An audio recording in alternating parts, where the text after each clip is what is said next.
ಈ corona virus actually ಇವತ್ತಿಂದಲ್ಲ, ನಾನು MBBS ಹೋದ ಕಾಲದಿಂದಲೂ ನನ್ನ ಬುಕ್ ನಲ್ಲಿದೆ.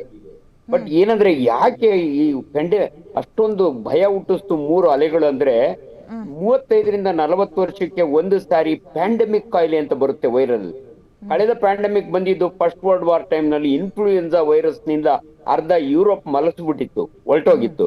ಆದ್ರೆ ನಾನ್ ಡಾಕ್ಟರ್ ಆದ್ಮೇಲೆ ನಾನು ನೋಡಿದಂತ ಮೊದಲನೇ ಪ್ಯಾಂಡಮಿಕ್ ಕಾಯಿಲೆ ಒಂದು ದೇಶದಲ್ಲಿ, ಚೈನಾದಲ್ಲಿ ಶುರುವಾಗಿ 224 ದೇಶಗಳಿಗೆ ಹರಡದಂತ ಈ ಕೊರೋನಾ 3 ಅಲೆಯಲ್ಲಿ ನಮ್ಮೆಲ್ಲರನ್ನು ಅದುರಿಸ್ಬಿಡ್ತು, ಅದಂತೂ ನಿಜ.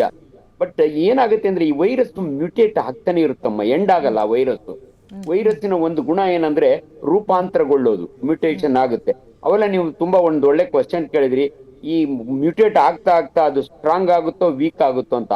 ಅನೇಕ ಮ್ಯೂಟೇಷನ್ಗಳು ಬರ್ತವೆ, ಅದ್ರ ಕೆಲವು ಸ್ಟ್ರಾಂಗ್ ಇರ್ತವೆ, ಕೆಲವು ವೀಕ್ ಇರ್ತವೆ. ಬಟ್ ಅನ್ಫಾರ್ಚುನೇಟ್ಲಿ ವೈರಸ್ ಯಾವತ್ತೂ ಕೂಡ ಎಕ್ಸ್ಟಿಂಟ್ ಆಗೋದಿಲ್ಲ. ಸೊ ಇದು ಈಗ ಮತ್ತೆ ಕಾಣಿಸ್ಕೊಂಡಾಗೆ ನ್ಯಾಚುರಲಿ ಜನಗಳಲ್ಲಿ ಭಯ ಹುಟ್ಟುತ್ತೆ, ಮಾಧ್ಯಮದಲ್ಲಿ ದೊಡ್ಡ ಸುದ್ದಿ ಆಗುತ್ತೆ. ಬಟ್ ನಿಜವಾಗ್ಲೂ ಮೊದ್ಲು ಹೇಳ್ತೀನಿ, ನಾವ್ ಇಷ್ಟು ಆತಂಕ ಪಡೋದು ಬೇಡ.